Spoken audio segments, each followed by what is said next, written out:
We've all been there, right? You get a brand new iPhone, and the battery life feels like it could last forever. But then, fast forward a few months, you peek into the settings and you see it. That maximum capacity number has started its slow, agonizing march downwards. Well, what if you could stop it? Today, we're going to dig into a real world story about how one person fought back and kept their battery health absolutely perfect. It's a feeling every one of us knows. You see that number drop from 100% to 98%, then maybe 95%, and you just kind of accept it as inevitable. But what if it's not? What if, after a whole year of using your phone every single day, your battery health still looked, well, like this? 100%. And look, this isn't some phone that was just sitting in a drawer collecting dust. This is a real result from someone who actually used their phone, and they somehow did what we all thought was impossible.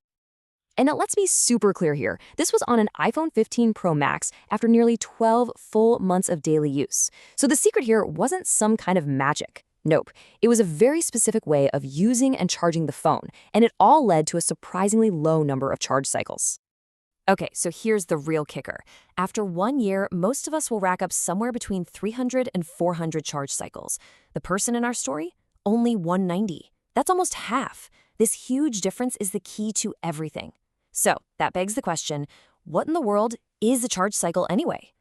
You know, this right here is probably the single biggest misunderstanding about battery health. A lot of us think just plugging in your phone means you've used up a cycle. But that's not how it works at all. A cycle only gets completed when you've used a grand total of 100% of your battery's power, and it doesn't matter how many times you had to plug it in to get there. Let's just walk through this to make it super clear. Imagine on day 1, you use 70% of your battery. Then, the next day, you only use 30%. You add those two together, 70 plus 30, and that's one full charge cycle. Even if you charged your phone in between, it doesn't matter. Understanding this is really the secret to keeping that number low. So, okay, how do we actually keep that cycle count down? Well, it turns out it's all about avoiding two very specific things that these modern lithium-ion batteries just absolutely despise. It honestly comes down to just these two things: too much heat and the stress from draining your battery way down and then charging it all the way up. Those are your battery's two mortal enemies. Every single tip we're about to go over is designed to fight one or both of these, so just keep those two words in your head: heat and stress. All right, let's get practical. Now that we know the enemies are heat and stress, how do we actually build smart charging habits to beat them? These are the simple, everyday things that honestly make the biggest difference. Now, this one might sound a little weird at first, but the main habit is to just charge your phone whenever you get the chance. The person in this story, they work in an office, so they just keep their iPhone on a wireless charger for most of the day. This keeps the battery constantly topped up, so it never has to do one of those long, stressful, heat-generating charges from a really low percentage. And for these little top-ups throughout the day, wireless charging is often your best friend. Why? Well, because it usually sends power to your phone a lot slower than a super fast charging cable. And less speed means less heat. It's just a gentler way to keep your battery full without stressing it out. Oh, this is a big one. The absolute most stressful, heat-intensive part of charging happens when your battery is super low. Your phone has to work incredibly hard to pull that percentage up from, say, 10 or 20%. So by keeping it above 30% whenever you can, you're basically avoiding the single most damaging part of the whole charging process. Okay, so we've got charging covered. But what about how we actually use the phone from day to day? Turns out there are all these hidden stressors that can be hurting your battery, and you might not even realize it.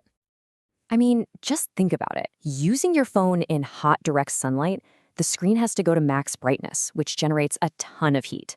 Or what about gaming while you're charging from a low battery? That's a double whammy. You've got stress from the game and stress from the fast charge. Even just editing photos for a really long time can get things pretty toasty.